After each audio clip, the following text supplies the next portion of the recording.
Magandang gabi po, Luzon, Visayas at Mindanao.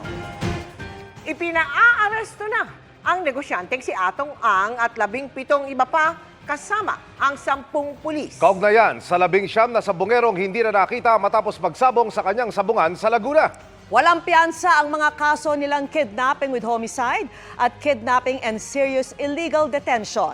Nakatutok si Sandra Aguinaldo. Hindi pababa sa 4 na warrant of arrest ang inilabas ng Branch 26 ng Santa Cruz Laguna Regional Trial Court laban sa negosyanteng si Charlie Atong Ang. Isang kaso ng kidnapping with homicide at 3 kaso ng kidnapping and serious illegal detention ang kinakaharap ni Ang.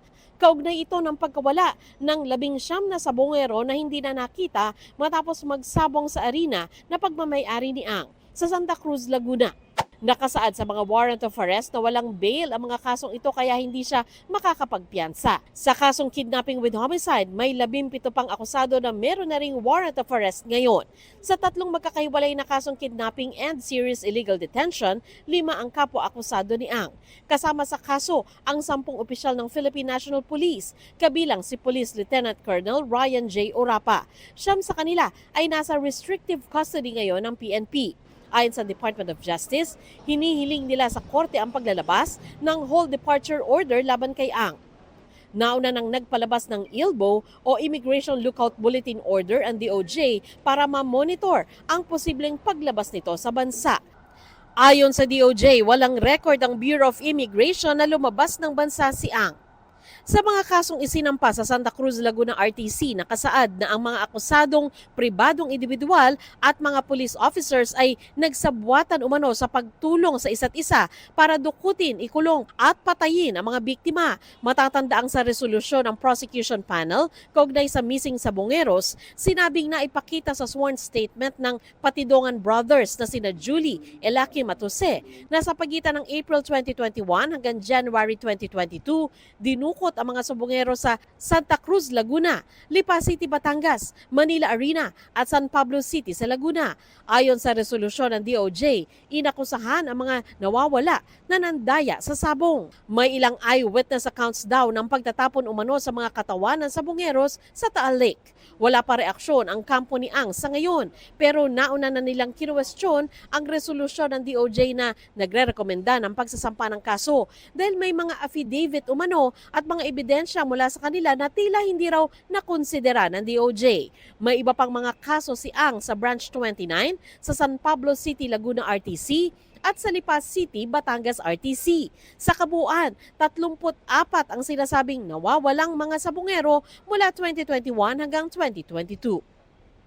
Para sa GMA Integrated News, Sandra Aguinaldo, nakatutok 24 oras. Tinawag ng kampo ni Atong Ang na premature o hilaw pa ang desisyon ng Santa Cruz Laguna Regional Trial Court na mag-issue ng warrant of arrest. Nagbase umano ang korte sa hindi kompleto at one-sided na impormasyong ibinigay ng DOJ nang dian nila tinitignan ang counter-affidavits at ebidensya ng mga respondent. Labag-an nila ito sa konstitusyon at karapatan ni Ang. Gagawin nila ang lahat ng legal na hakbang para harangin ang arrest warrant. Pagdidiin ng kampo ni Ang, inosente ang negosyante. Ikinalulungkot nila na hinayaan ng DOJ na manipulahin sila ng self-confessed whistleblower na si Julie Dondon Patidongan.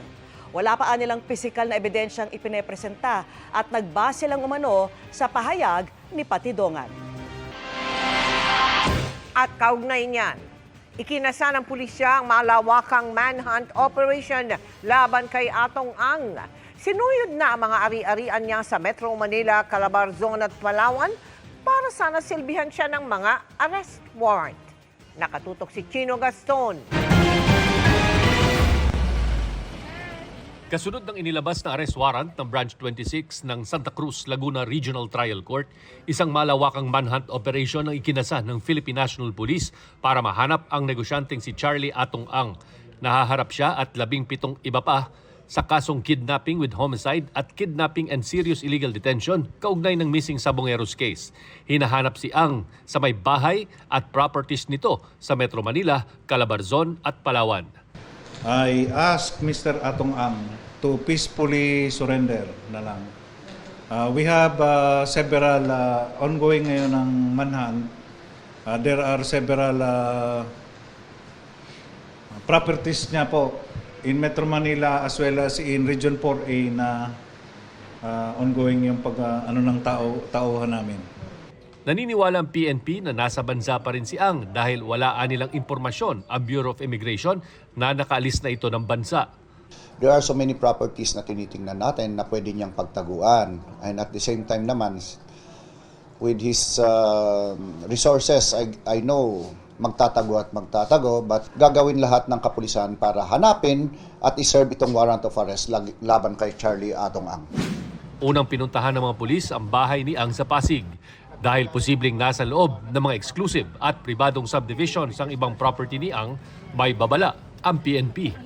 Anybody who will prevent us, we will be arresting you for obstruction of justice because there is a warrant of arrest and we will enforce it.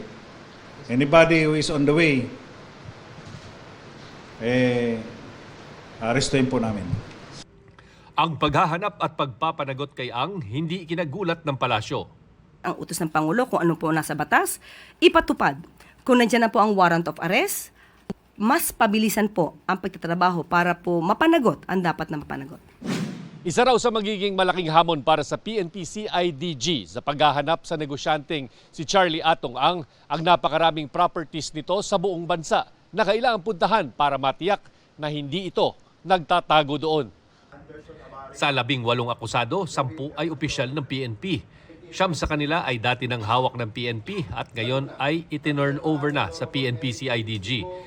Naaresto naman na ang sibilyang co-accused, mga security personnel at empleyado sa sabungan ni Ang.